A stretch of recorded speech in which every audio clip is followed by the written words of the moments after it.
Hello everyone. Lakmal Pathirathna මගේ channel එකට ඔබ සියලු දෙනාම අදත් සාදරයෙන් පිළිගන්නවා.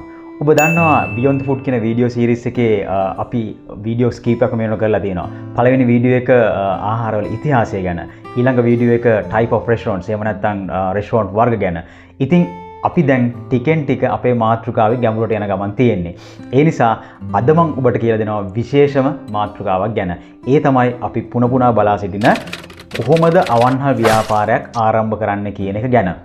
How to start restaurant business. ඉතින් මේ ඕනම business එකක් restaurant හෝ වේවා වෙන ඕනම industry එක business එකක් ආරම්භ කරන්නට ප්‍රථමව අපිට අනිවාර්යයෙන්ම සැලසුමක් තිබිය යුතුයි. ඒ නිසා මම බලාපොරොත්තු වෙනවා මේ වීඩියෝ සීරීස් එකේ අද අලුත් ජවයකින් අලුත්ම විදිහකට මේ වීඩියෝ සීරීස් එක පටන් ගන්න. මොකද මෙතනින් එහාට අපි ටිකෙන් ටික අපේ මාතෘකාවේ ගැඹුරට යන ගමන් තියෙන මම ඉස්සෙල්ලා සඳහන් කරා වගේ.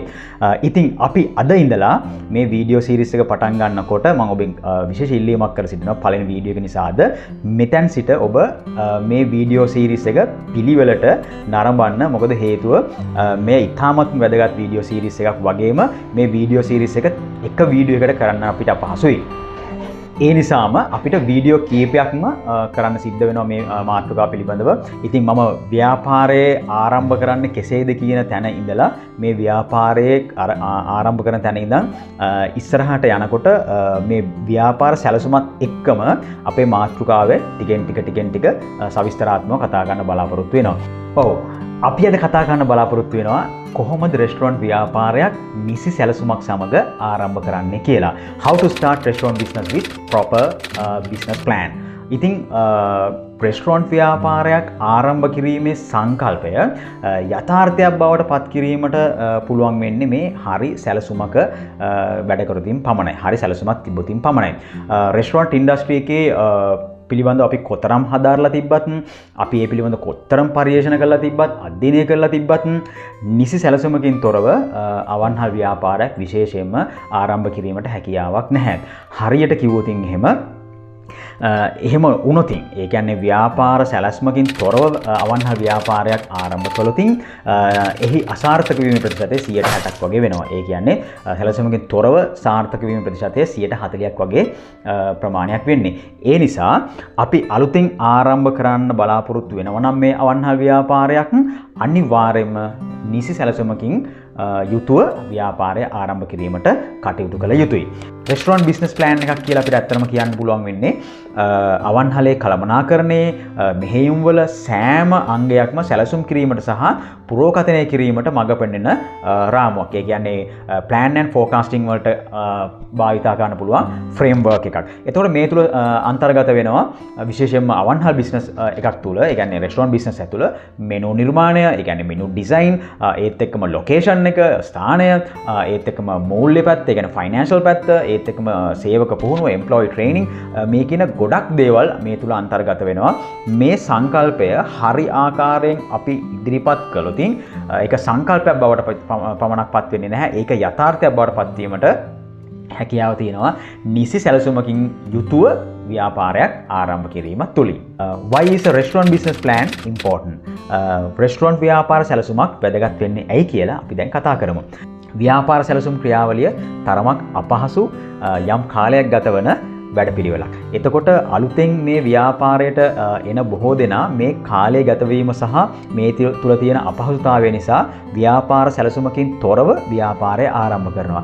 ඒක නිකන් හරියට කිව්වොත් අඳුරේ වෙඩි තැබීම හා සමානයි. ඒ කියන්නේ අඳුරේ අතපත ගන්නවා, අඳුරේ වෙඩි තබනවා වගේ වැඩක් තමයි මේ නිසි සැලසුමකින් තොරව මේ ව්‍යාපාරය ආරම්භ කිරීමට යොමු වීම. මේ කියන කාරණාවලින් ඔබට පැහැදිලි වෙනවා ඇති රෙස්ටොරන්ට් බිස්නස් ප්ලෑන් එකක් කොතරම් වැදගත් වෙනවද කියන බව.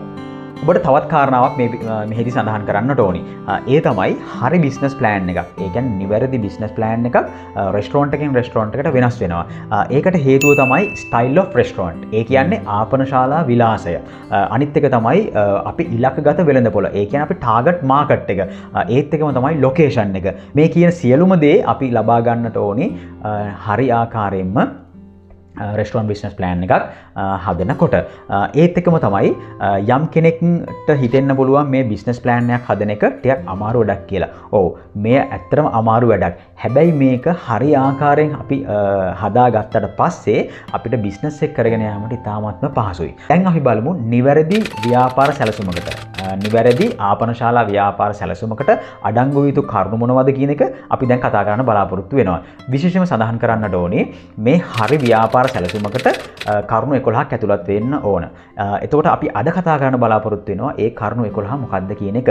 එතකොට මේ කරුණු 11 පිළිබඳව සවිස්තරාත්මක විස්තරයක් මම ඔබට ඉදිරිපත් කරනවා ඊළඟ වීඩියෝ සීරීස් එකේ ඊළඟ එපිසෝඩ්ස් වලින්. මොකද ඒක අද ඔබට පැහැදිලි කරන්න ගියොතින් මට කාලයත් මදි වෙනවා මේ වීඩියෝ එක ඉතාමත් දිග වෙන නිසා අදට මම කතා කරන්න බලාපොරොත්තු වෙනවා මොනවද මේ 11 කියන එක ගැන.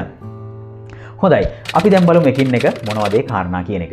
පළවෙනි කාරණාව තමයි විධායක සාරාංශය. ඒ කියන්නේ එක්සිකියුටිව් සමරි එක. ඊළඟ කාරණාව තමයි සමාගම් විස්තරය. එහෙම නැත්නම් කම්පැනි ඩිස්ක්‍රිප්ෂන් එක. ඒත් එක්කම වෙළඳපොළ විශ්ලේෂණය. ඒ කියන්නේ මාකට් ඇනලිසිස් එකක් තියෙන්න ඕන මේ හරි බිස්නස් ප්ලෑන් එක.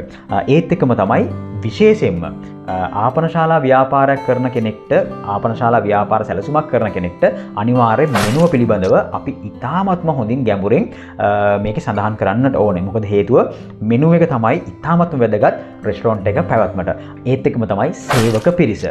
අනිත් කාරණාව තමයි ආපනශාලා නිර්මාණය කියන්නේ රෙස්ටොරන්ට් ඩිසයින් එක. තව කාරණාවක් තියෙනවා ලොකේෂන් එක.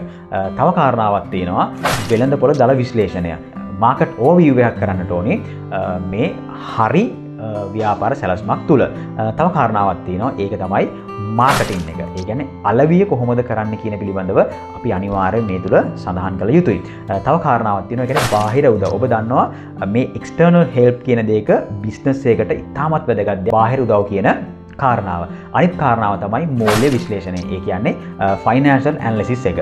මේ කියන කාරණා 11 ඉතාමත්ම වැදගත් මේ බිස්නස් ප්ලෑන් එක. එතකොට ඒ කාරණා 11 තමයි මේ ව්‍යාපාර සැලසුමක ප්‍රධාන කාරණා 11 වෙන්නේ. මේකේ අනුපිළිවෙලේ යම්කිසි වෙනස් කිරීමක් අපිට සිදු කරන්න පුළුවන්. හැබැයි අපි සාම්ප්‍රදායක් විදියට සහ මේකේ නිවැරදි ආකාරයට අපි දැක්කොත් එහෙම විධායක සාරාංශයයි සමාගම් විස්තරයයි අංක 1ට සහ 2ට තිබිය යුතුයි. මොකද එය ඉතාමත්ම අත්‍යවශ්‍ය කාරණාවක් වෙනවා මේ ව්‍යාපාර සැලසුමක් ඉදිරිපත් කිරීමේදී. එතකොට අද අපි කතා කරේ මොකක්ද මේ ව්‍යාපාර සැලසුමක් කියන්නේ? එතකොට ව්‍යාපාර සැලසුමක් අපිට වැදගත් වෙන්නේ ඇයි? එතකොට ව්‍යාපාර සැලසුමක් තුල අඩංගු විය යුතු ප්‍රධාන කරුණු 11 මොකක්ද කියන එක.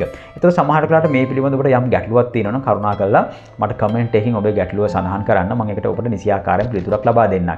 එතකොට අපි ඊළඟ එපිසෝඩ්ස් වලින් කතා කරන්න බලාපොරොත්තු වෙනවා. අද මේ කතා කරපු කරුණු 11 පිළිබඳව සවිස්තරාත්මක කතා කරන්න බලාපොරොත්තු වෙනවා. එතකන් මාත් එක්ක රැඳී සිටින්න මේ වීඩියෝ සීරීස් එක මිස් කරගන්න එපා. ඔබ මේ වීඩියෝ සීරීස් එක බලුවට පස්සේ කොහොමද හරි රෙස්ටොරන්ට් බිස්නස් එකක් පටන් ගන්න, ඒක කොහොමද පවත්වාගෙන යන්නේ කියලා ඔබට ඉතාමත් හොඳ දැනුමක් ලැබෙයි කියලා මම විශ්වාස කරනවා. මේ සියල්ලම මම ඉගෙන ගත්ත දේවල්, මහා අත්දැකීමෙන් කරපු දේවල්. ඒ නිසා මම මේ දේ ඔබත් එක්ක බෙදා හදා ගන්නවා. කිසිම ගැටලුවක් නැහැ. ඔබට යම් කිසි ගැටලුවක් තියෙනවා නම් මාව ඕනම ආකාරයකින් සම්බන්ධ කරගන්න. ඔබේ ගැටලුවට විසඳුමක් දෙන්න මම බලාපොරොත්තු වෙමින් ඉන්නවා. අවසාන වශයෙන් ඔබට කියනවා ලක්මාල් පතිරත්න මගේ channel එක subscribe කරන්න, bell notification එක click කරන්න. මොකද මම අලුත් වීඩියෝ එකක් කරපු ගමන් ඔබට notification එකක් ගෙන්න ගන්න පුළුවන්. ඔබ bell icon එක click කරලා තිබුතින්. එහෙනම් ඔබෙන් සමුගන්නවා මම ලක්මාල් පතිරත්න. අලුත් වීඩියෝ එකකින් අපි ඉතාමත් ඉක්මනින් හම්බ වෙමු. ඔබ සියලු දෙනාටම සුබ දවසක්.